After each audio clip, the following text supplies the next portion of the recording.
Bismillahirrahmanirrahim.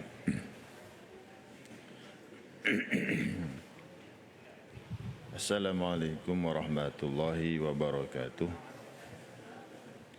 Bismillahirrahmanirrahim. Alhamdulillah. Wassalatu wassalamu ala rasulillah wa ala alihi wa ashabihi wa man tabi'ahu wa mawalah. Allahumma salli ala Sayyidina Muhammadin Nabil Ummi wa ala alihi wa sahbihi wasallim. Amma ba'd. Alhamdulillah, tuan-tuan dan puan-puan dimulakan Allah. Malam ni kita dapat nyambung lagi pengajian kitab Aqidah Ahlussunnah wal Jamaah. Dan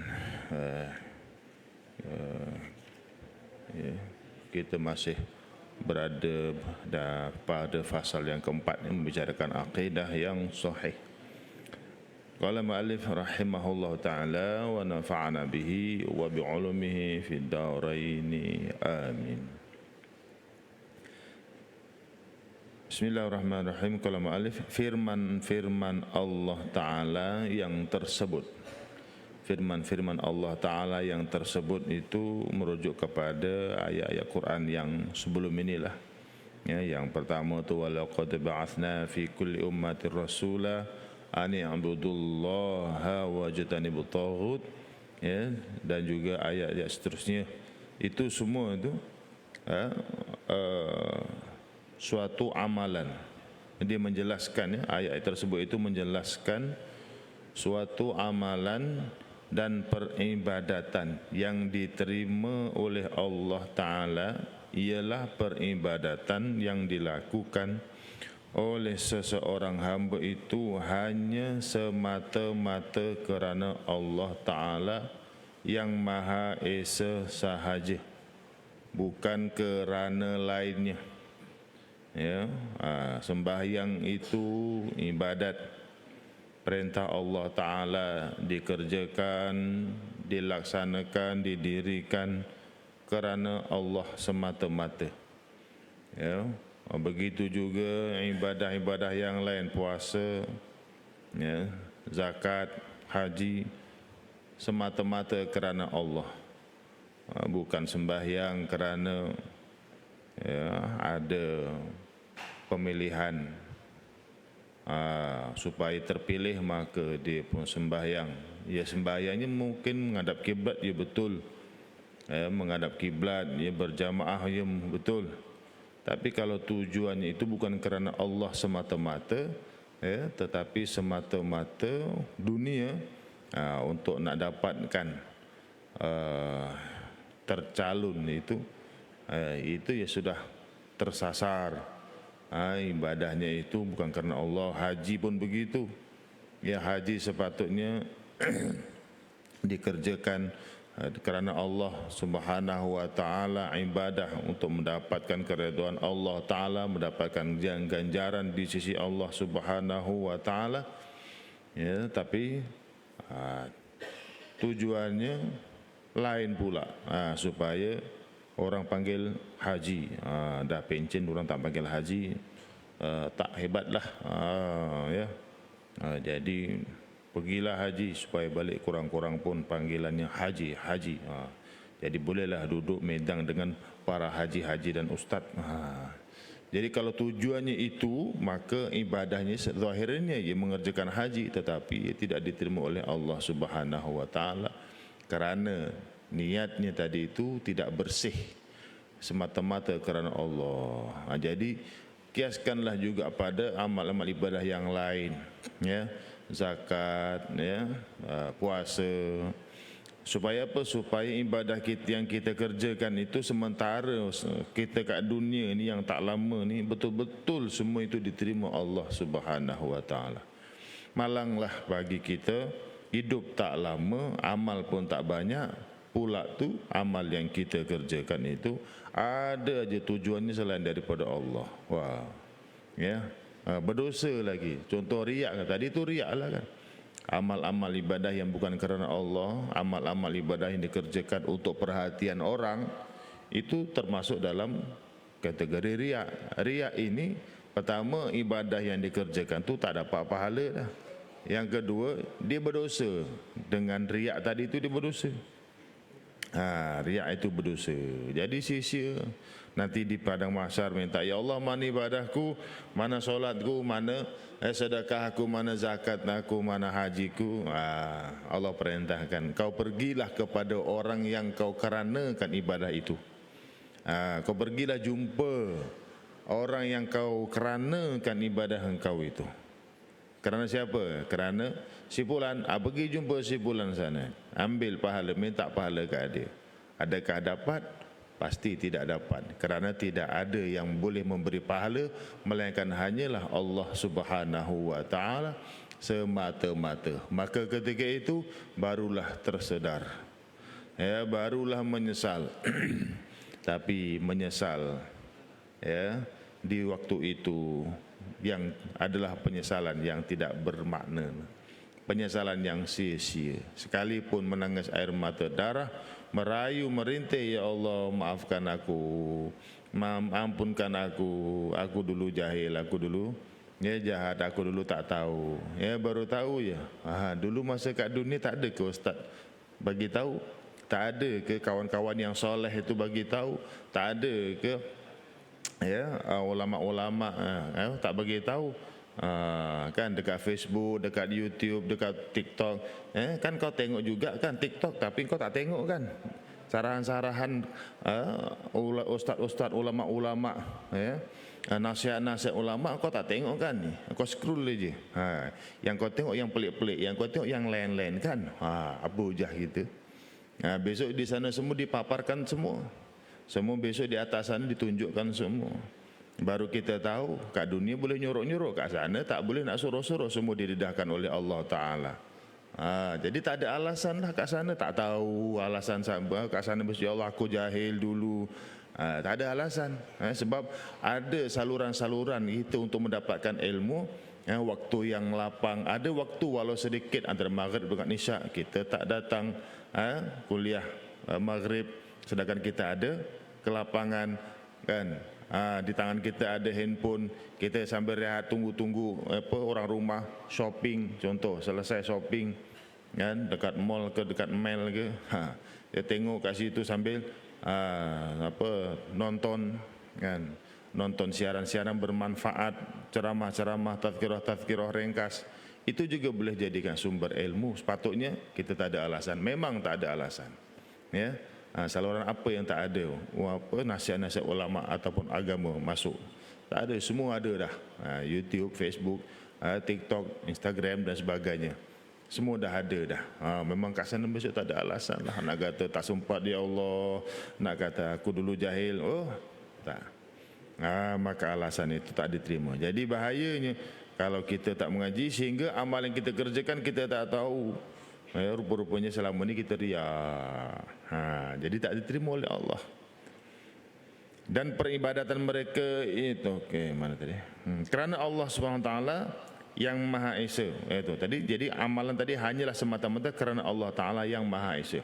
Dan peribadatan mereka itu peribadatan mereka itu yang dilakukan oleh hamba itu hendaklah dikerjakannya secara khudu'. Khudu' itu merendah diri kepada Allah. Dan rughbah, ibadah tu kena rendah diri kepada Allah Ta'ala. Dan rughbah itu gemar, suka atau kemahuan sendiri. Disebut di sini bergembira mengerjakannya. Seronok, bukan ibadah sambil hatinya kesu. Allahu Akbar, kena sembahyang lagi, aduh. Asyik sembahyang, sehari 5 kali. Tak sempat nak itu nak ini. Terus jemaah, tu dia suka. Suka apa? Sukanya menyembang sendiri. Sembahyang atau ibadah bukan kerana rubah, kerana terpaksa, kerana adat. Dah masuk kerja sini, bos wajibkan siapa yang tinggal sembahyang potong gaji, contoh. Jadi nak tak nak dia sembahyang juga. Jadi sembahyang tu bukan dengan rubah, dia sembahyang kerana terpaksa. Pasal bos pasang CCTV semua sudut. Siapa tinggal sembahyang, culah sembahyang, memang potong gaji. Wah, jadi dia tak nak potong gaji, sembahyang. Padahal kat rumah tak sembahyang langsung. Jadi sembahyang yang macam ini sembahyang bukan dengan ruhbah, ya. Sembahyang tidak dengan ruhbah. Jadi sembahyang dengan perasaan yang berat, ya. Tak rela, terpaksa, tapi sembahyang juga. Dan ruhbah ini merasa gerun terhadap Allah Ta'ala, merasakan Allah Ta'ala tu maha hebat, ya. Jadi gerunlah kalau kita ni tak sembahyang, kalau kita ni tak buat ibadah, kalau kita ni tak puasa, kita ni tak pergi haji, ya. Contoh itu ibadah-ibadah yang fardu lah, ya. Ibadah-ibadah yang fardu tu gerun kepada Allah Ta'ala. Allah bagi rezeki banyak-banyak, ya. Bisnes situ ini jadi, semua jadi, ya. Melancong sana sini sampai, kan. Haji tak pergi lagi, tak daftar lagi tu. Takutnya pada Allah, bukan kerana tak patutnya, bukan tak patut saja, takutnya itu kepada Allah. Tak patutnya memandang kepada bahawa dia ni hamba Allah, kok tak patut betul sana sini dah sampai, Makkah tak dipergi, ya. Itu, ya. Sana sini sampai tapi umrah tak pergi. Memandang tak patutnya diri, tak adilnya diri kepada Allah Subhanahu wa Ta'ala. Dalam urusan lain, ya, hebat, tapi dalam urusan agama untuk pahala kita bawa mati besok, kita tak usah sungguh-sungguh. Buatlah. Jadi memandang dengan pandangan ruhbah terhadap Allah Subhanahu wa Ta'ala, serta kasih kepada Allah secara ikhlas, secara ikhlas, tulus, maksud tulus hati, tu bersih, ikhlas sungguh-sungguh, dan menghina diri kerana apa? Kerana keagungan dan kebesaran Allah Subhanahu wa Ta'ala. Hina diri itu kerana membesar dan mengagungkan Allah Subhanahu wa Ta'ala. Bukan menghina diri pada manusia, bukan menghina diri itu kepada Allah Subhanahu wa Ta'ala. Baik, bagaimana keadaan orang yang sembahyang tadi itu, ya? Dia sembahyang juga, ya. Sembahyang dalam keadaan terpaksa, sembahyang dalam keadaan malas-malasan, ya. Mungkin dari sudut pahalanya di situ, ya, sedikit ataupun tak ada, ya, sebab bukan kerana Allah, tidak dengan ketulusan dan ketulusan hati, tidak ada ruhbah dan tidak ada khudu'. Tetapi sembahyangnya kalau mengikut, ya, peraturan fiqahnya itu, mengikut peraturan, ya, disiplinnya, taharahnya dia jaga, kan, wudu'nya dia jaga, solat rukun-rukunnya dia jaga, sah sembahyang sah, ya, sah. Bukan tak sah. Sekalipun, macam tadi kan, sekalipun dia sembahyang tu sebab nak ada pemilihan ke, sekalipun dia sembahyang tadi sebab bos bagi tahu siapa yang tak sembahyang, tengok dekat CCTV, nanti potong gaji, sekalipun begitu, tapi sembahyang tetap sah. Kerana apa? Sah sembahyang itu pada fiqahnya, ya, wuduknya betul, niatnya betul, rukun qauli fi'linya betul, sah sembahyang. Cuma pahala itu terserahlah pada Allah Ta'ala. Tapi kita jangan pula mandai-mandai kata baik tak payah sembahyang macam itu, jangan. Itu berlebih-lebihan, ya. Sekalipun dia riak-riakan, sekalipun dia terpaksa-terpaksaan, ya, lebih baik sembahyang daripada tak sembahyang langsung. Gitu, ya. Jangan kita mandai-mandai, alah kalau macam itu baik tak sembahyang lah, kau ni sembahyang tak ikhlas. Itu nanti jadi anutan nanti itu. Betul juga, ya. Betul juga. Macam mana? Baik tak payah sembahyang, nantilah nak sembahyang itu tunggu ikhlas betul. Jadilah dia tak sembahyang. Siapa yang ngajar? Yang cakap tadi itulah. Jadi sepanjang dia tak sembahyang, orang yang cakap tadi itu puncanya dia akan tanggung dosa. Baik awak tak payah sembahyang kalau macam ni, Sembahyang main-main sembahyang cuma nak pangkat sembahyang cuma pasal bos datang aja. Orang tu ya. Dia pun fikir tak juga tak sembahyang. Jaga cakap kita, kata-kata kita. Sampai dia pegang, dia amalkan, betul dia tak sembahyang sebab dia dengar nasihat kita, tanggunglah kita dosa dia tak sembahyang. Patut pula tu dia sampaikan pula kawan-kawan dia. Jadilah berangkai-rangkai. Ramailah yang ikut. Kita ni si pulan tu cakap, kalau sembahyang tak ikhlas, baik tak sembahyang. Alang-alang sembahyang biar ikhlas betul-betul. Nanti bila ikhlas betul-betul baru kita sembahyang. Biar sembahyang sikit asal ikhlas, pahalanya berat, pahalanya besar. Daripada tak ikhlas berdosa lagi. Dah dia memandang serong dan salah faham tentang keikhlasan, salah faham pada agama. Tak pasal-pasal dosa kita berangkai-rangkai. Baik, sembahyang tetap sembahyang. Macam mana sekalipun keadaannya, sembahyang. Terus kita tak tahu, mungkin di antara banyak-banyak sembahyang yang dikerjakan itu ada yang diterima oleh Allah Ta'ala, kita pun tak tahu kan. Bila diterima oleh Allah Ta'ala, Allah redha, Allah rahmat, dapatlah ganjaran dia, selamatlah dia. Kita serah pada Allah Ta'ala. Tapi kita yang mengaji ni kena faham bahawa ibadah itu betul-betul mesti tulus dan tulus, ikhlas kepada Allah. Ibadahnya ikhlas kerana Allah. Firman Allah Ta'ala, fa'budillaha mukhlishan lahuddin ala lillahiddinul khalis. Fa'budillaha mukhlishan lahuddin ala lillahiddinul khalis. Surah Az-Zumar. Hendaklah engkau menyembah Allah dengan mengikhlaskan, yakni tulus hati kepadanya, kepada Allah, segala ibadat buatmu. Ingatlah hak-hak yang wajib dipersembahkan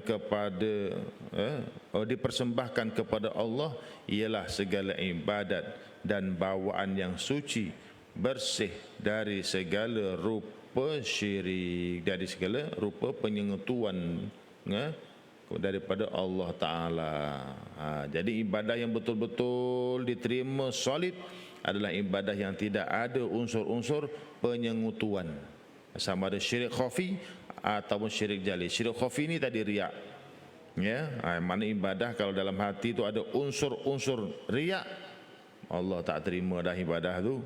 Apatah lagi ibadah tu ada unsur syirik, sembahyang ngadap patung, ataupun dia sujud kepada berhala,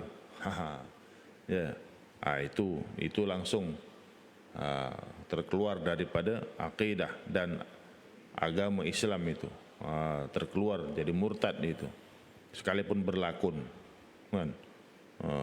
Berlakon, dia jadi pelakon utama, pelakon terhandal, pelakon hebat, satu dunia terkenal, Hollywood, Bollywood, apalagi berbagai-bagai pengarah filem, kamu kena buat macam ini, diikut. Diikut. Ada patung besar, dia buat gaya cara ibadah orang kafir, maka gugurlah syahadahnya, gugur syahadahnya. Hati-hati, itu la ta'ata li makhluqin fi ma'siyatil khaliq. Tidak ada jenis ketaatan yang boleh kita berikan kepada perkara-perkara yang mendurhakai Allah Ta'ala. Maknanya orang Islam ni dia kena ada pendirian. Pendirian dalam perkara yang tidak mendurhakai Allah Ta'ala. Ayo kita boleh kerjasama sekalipun dengan orang kafir, tak ada masalah. Dalam perkara yang bukan mendurhakai Allah, dalam perkara-perkara yang tidak menyinggung agama Allah, tidak menyinggung, tidak menyentuh sensitiviti umat Islam ataupun maruah agama dan kemuliaan Islam dan Allah Subhanahu Wa Ta'ala dan Rasulnya, tak apa, boleh kerjasama. Nabi Muhammad sallallahu alaihi wasallam sendiri dalam usaha berhijrah pun dapatkan khidmat daripada Abdullah bin Uraiqid, itu seorang Yahudi. Ya, tapi apa? Dalam perkara tidak mendurhakai Allah, kan, memudahkan urusan perjalanan berhijrah baginda sallallahu alaihi wasallam. Tak ada masalah. Tu. Tapi jangan perkara-perkara mendurhakai Allah. Itu pendirian umat Islam mesti tegas. Perkara-perkara yang merobek maruah Islam dan umat Islam, itu umat Islam kita sebagai hamba Allah mesti tegas.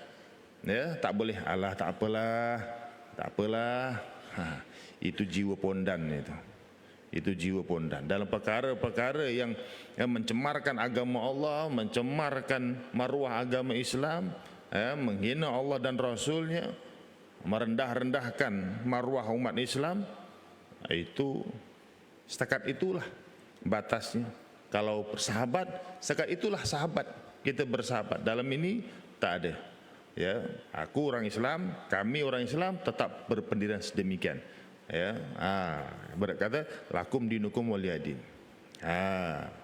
Ya, biar berpecah, ya, asal tidak akidah punah. Jangan bersatu, tetapi agama jadi cacat merbah, akidah jadi tak jelas, Islam dan umat Islam marwahnya tergadai pun tak ada rasa apa-apa dalam hati. Gitu, kan? Contoh kalau sampai takbir pun tak boleh, itu masalah besar tu. Ya, masalah takbir pun tak boleh kan, contoh kan, tak bagi takbir, ya, mengganggu sensitivity. Ya, itu takbir itu kan laungan mengagungkan Allah Ta'ala. Kau tak boleh, kenapa? Wah, itu bahaya itu. Jadi sepatutnya kita orang Islam ada pendirian. Kalau macam ini, engkau bukan kawan yang memahami. Kamu kawan yang tidak memahami. Gitu. Jadi itu dia. Jadi kita umat Islam kena ada pendirian. Baru kita beribadah tadi tu ada nikmatnya. Kan? Ada lazatnya. Sebab apa? Di situlah letaknya perjuangan kita. Bukan senang. Bukan senang. Lagi-lagi kalau kawan rapat kan. Lagi-lagi kalau kawan rapat. Sebab itu kalau kita kawan dengan orang-orang fasik, kawan dengan orang-orang kafir ini, dia mujawir, bukan mukhalid. Kena ingat tu. Mujawir tu ibarat air dengan tebing. Air dengan tebing itu mujawir. Tak apa, ya, tak ada masalah. Dalam perkara yang sama-sama menjaga maslahat. Tapi tak boleh mukhalid. Mukhalid ini hanya dengan sesama Islam. Iaitu mukhalid ini macam air dengan tanah, jadi lumpur, itu mukhalid. Dengan orang Islam boleh, dengan orang kafir tak boleh mukhalid. Mukhalid ini apa yang dia kata, ya, kita pun ya. Apa yang dia kata tak boleh, kita pun ya. Selera dia kita masuk, selera kita dia tak berapa masuk pun kita tak kisah. Yang penting berkawan. Ini mukhalid. Ini orang Islam yang tak ada pendirian.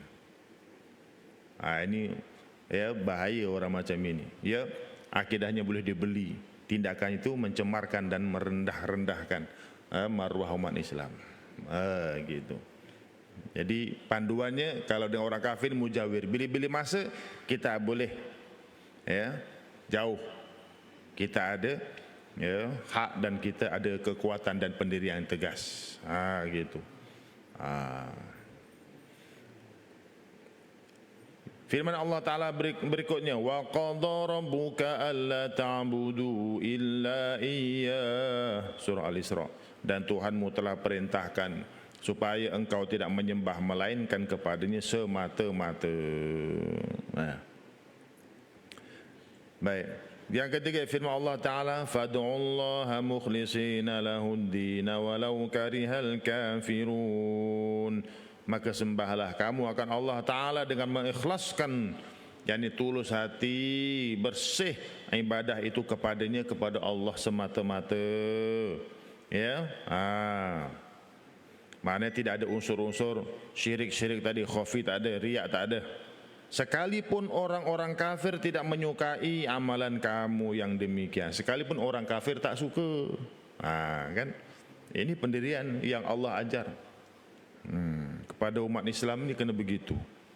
Jangan pedulikan tentang dalam urusan ibadah, urusan umat Islam ini, pedulikanlah orang kafir itu. Kan? Tapi kalau urusan umat Islam kok nak jaga hati orang kafir, ini kan pelik.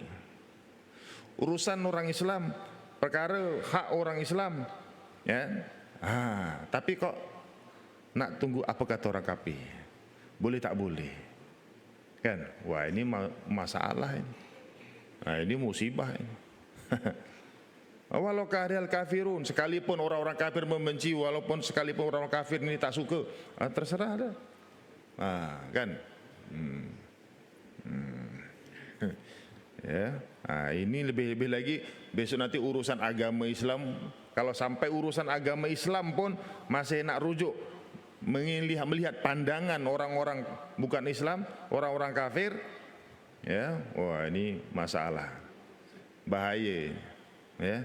Ini maknanya kalau ada yang suasana begini, tunggulah nanti orang Islam akan diganyang seganyang-ganyangnya. Karena apa? Karena tindakan orang yang macam inilah yang menjadikan umat Islam seperti mana berlaku di Myanmar, Burma, dan negara-negara lain, ya, yang seumpamanya, ya, sehingga orang kafir dia naik tocang istilahnya, kan, naik tocang. Dia dah rasa suaranya itu, ya, kata-katanya, tegurannya itu, pandangannya itu sangat mempengaruhi, dan sehingga orang Islam kucar kacir dalam menentukan ya atau tidak. Dia rasa besar, jadi abang besar. Ini bahaya. Ya, jadi dalam urusan agama, dalam urusan umat Islam, dalam perkara ibadah, umat Islam, kita laksanakan, syiarnya kita besarkan, kita agungkan. Dzalika wa may yu'azzim sya'airallah dzalika fa innaha min taqwal qulub. Ya, demikian itu barang siapa yang membesarkan, mengagungkan syiar-syiar Allah Taala, itulah tanda-tanda atau ciri-ciri ketakwaan hati. Ya, syiar Islam kita besar-besarkan, kita agung-agung, kita laung-laungkan, takbir, Allahu Akbar, Allahu Akbar, itu syiar Allah Taala, syiar Islam itu, sebar-sebarkan, ya. Tak payah nak jaga-jaga hati orang kafir, pedulikan, ya, pedulikan. Walau karihal kafirun, itu terserah, ya. Lakum dinukum waliyadin. Itu sepatutnya sikap orang Islam. Gitu sepatutnya. Kalau kita sebagai orang tua, ya, tidak tegas, apa akan jadi pada anak kita? Ya, pendidikan orang tua kita tegas, itulah jadi kita. Ya, nah, jadi kalau ada kata orang Islam sekarang ini, ya, tak tegas, nanti apa akan berlaku pada anak cucu kita Islam besok? Ya, takutnya jadi jambalan atau ganyangan orang-orang kafir nanti. Na'udzubillah min dzalik. Jaga tu. Ya. Kita kena tegas dalam perkara yang perlu kita tegas lah. Itu je. Jangan sepanjang aja tengok orang kafir pun sengit je. Tak biacok kowe engko. Enteni kowe. Wah, jangan. Rasulullah pun tidak begitu. Kan. Bermuamalah, ya muamalah, urus niaga, kan. Itu komunikasi kita, jaga, ya, itu adab, interaksi antara kaum kena jaga, ya, itu akhlak, kan. Kalau anda kata sakit kita ziarah, kalau anda kata ada, ya, kesusahan perlu bantuan kita bantu, kan. Kalau di jiran itu hak jiran, ya, kalau dia sebagai jiran orang kafir itu hak dia ada itu. Kan, sakit kita boleh ziarah, kematian kita ziarah, susah kita tolong, kita bantu. Itu dalam perkara-perkara yang, ya, boleh kerjasama, itu dari sudut kemanusiaan, ya silakan. Tapi dalam perkara berkaitan tentang agama, maruah agama umat Islam, amal ibadah umat Islam, itu kita kena tegas lah. Itu je.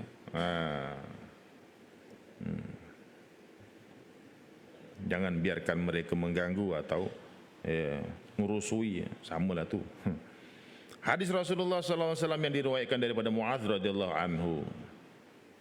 Nabi sallallahu alaihi wasallam bersabda, Haqqullahi 'alal ibadi an ya'buduhu wa la yusyriku bihi syai'a. Rawahul Bukhari wa Muslim. Hak Allah Ta'ala ke atas hambanya. Apa hak Allah Ta'ala ke atas hambanya? Maksudnya hak Allah yang wajib ke atas hambanya laksanakan, tunaikan. Itu maksudnya. Bukan hak Allah ke atas itu yang Allah wajib tunaikan, tidak. Hak Allah yang wajib ke atas hamba itu, ala tu ala lil wujub. Yang wajib ke atas hambanya, hamba Allah Ta'ala itu, yaitu bahawa menyembah mereka itu akan Allah Ta'ala, dan tidak menyengutukan mereka akan Allah Ta'ala dengan sesuatu juga pun. Kadang-kadang tuan-tuan, orang-orang yang nampak macam biasa-biasa je kan, tak berapa solehnya, tapi dia jaga sembahyang. Kadang-kadang orang macam itu jiwa agamanya lebih kuat kadang-kadang.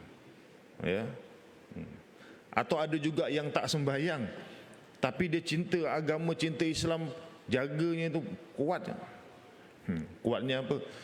Sehingga bila ada satu kisah benar, ada orang kafir ni dekat dia ini dalam kapal peranginan kan, dia ada tingkat-tingkatnya kan. Jadi ada orang sembahyang, ada orang Islam pada waktunya sembahyang.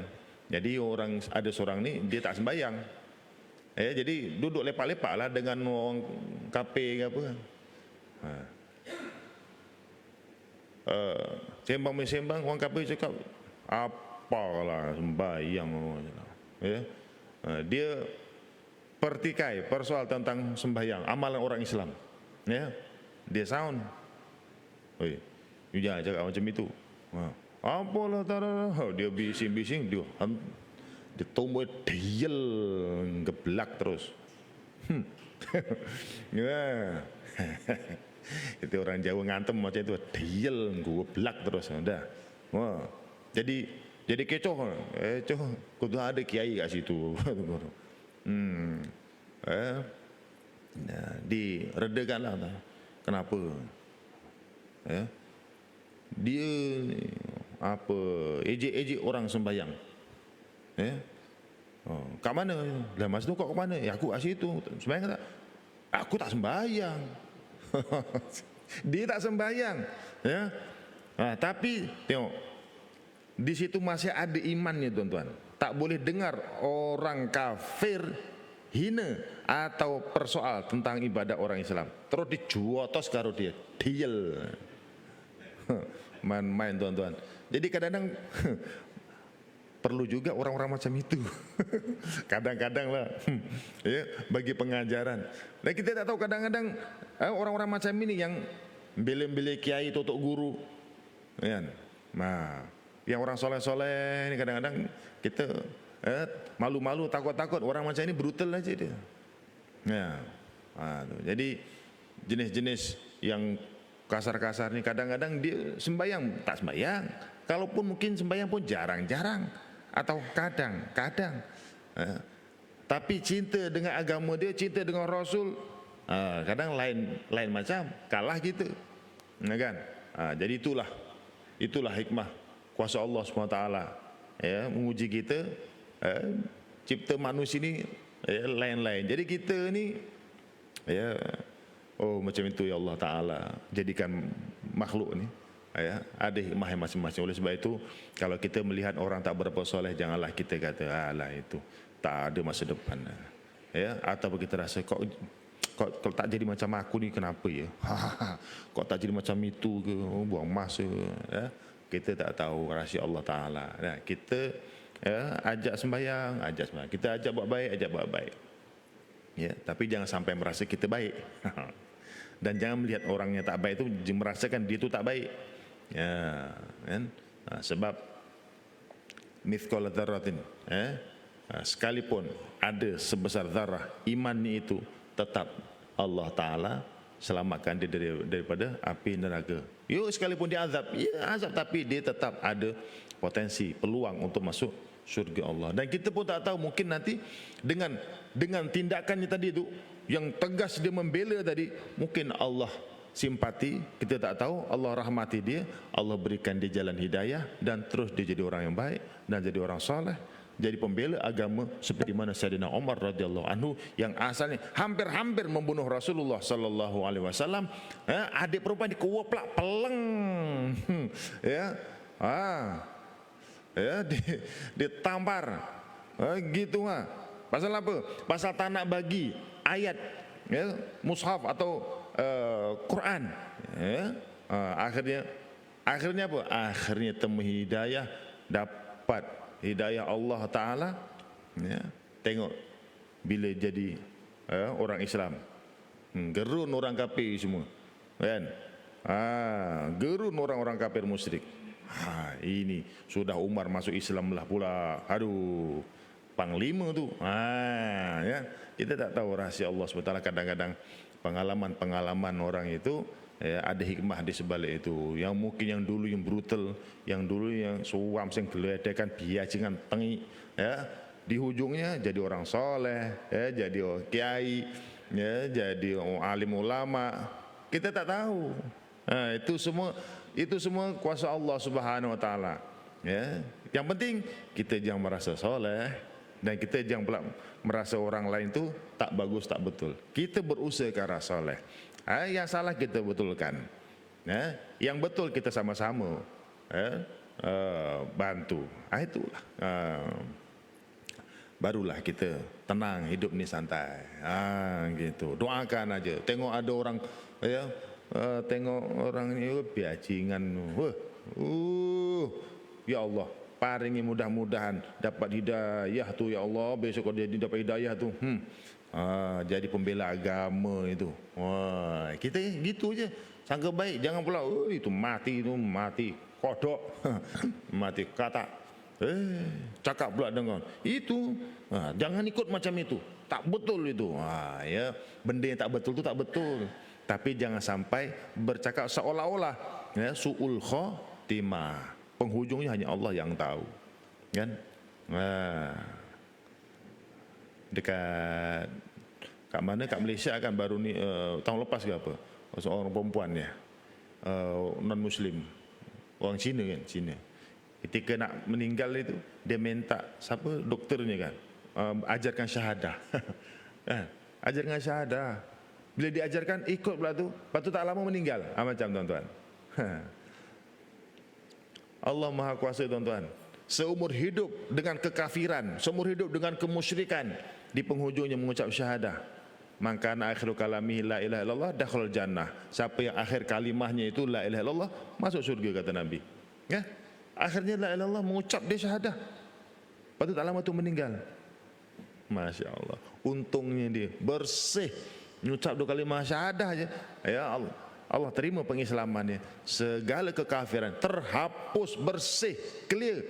Sekalipun tak sempat sembahyang, sekalipun tak sempat wuduk, sekalipun dia tak sempat nak bertaubat, cukup dengan 2 kalimah syahadah itu pengakhiran kehidupan dia, Allah terima dia. Maka masuklah ke dalam alam barzah, masuklah ke alam kubur dalam keadaan bersih, tanpa sebarang dosa. Itu. Jadi kita pun tak tahu kan. Jadi kita sibukkanlah, ya, fikir masa depan kita yang kita pun tak jelas. Jadi sentiasa mendoakan sesama kita. Moga-moga semuanya dapat kebaikan. Tu yang penting, ya, kita jaga hak-hak Allah Ta'ala, beramal ibadah itu ikhlaskan kerana Allah Subhanahu Wa Ta'ala. Nas-nas yang tersebut adalah memberi pengertian yang jelas bahawa akidah yang sahih itu adalah berlandaskan dalil-dalil syar'iyah dari Quran dan Al-Hadis. Dan amal ibadah seseorang itu hendaklah dengan khudu', rughbah, hubbullah, tadallul dan ikhlas, agar mereka itu benar-benar menjadi seorang hamba yang mentauhidkan Allah dalam ibadahnya, bukan menyengutukannya dengan sesuatu apapun, ya, selarah dengan wahyu Allah Ta'ala, wa'budullaha wa la tusyriku bihi syai'a, dan hendaklah kamu beribadah kepada Allah dan janganlah kamu mempersekutukannya dengan sesuatu apapun juga. Ya. Jadi kuncinya kita ibadah ni ikhlaskan kerana Allah Subhanahu Wa Taala. Apa pun bentuk keadaannya, susah, senang, sakit ke, ya, kan kadang sembahyang tak berapa betul, sengit, kadang-kadang sembahyang sambil menahan, ya, sakit. Dia sembahyang juga, ya, sembahyang juga. Ikhlaskan. Kadang-kadang tuan-tuan, orang yang sembahyang, orang yang ibadah dalam keadaan kesukaran itu, pahala ganjarannya berlipat-lipat kali ganda. Tu jangan risau tuan-tuan. Ya, ibadah laksanakan juga. Jangan sampai, jangan nak tunggulah nanti sihatlah. Belum tentu, ya. Masa susah ini. Kalau nak sedekah pun masa susah inilah. Kalau nak berinfak masa susah inilah. Ya, walaupun sedikit. Kenapa? Takut-takut nanti kalau dah kaya jadi kedekut, bakhil, cetil, berdetil, wil. Susah berkira pula, payah. Jadi jangan tunggu senang kita nak ibadah. Ya, waktu inilah semampu sedaya upaya kita. InsyaAllah mudah-mudahan Allah Ta'ala terima dan memberikan ganjaran berlipat kali ganda. InsyaAllah, amin ya rabbal alamin. Yang kedua, firman yang kedua seterusnya kita sambung pada akan datang insyaAllah. Wallahu a'lam bishawab.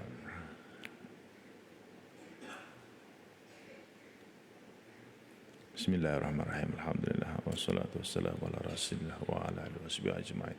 Allahumma inna nasta'udzinuka kama 'allamtana farudhu ilaina 'inda hajatina ilaihi wa la tunsina ya rabbal alamin. Walhamdulillahi rabbil alamin.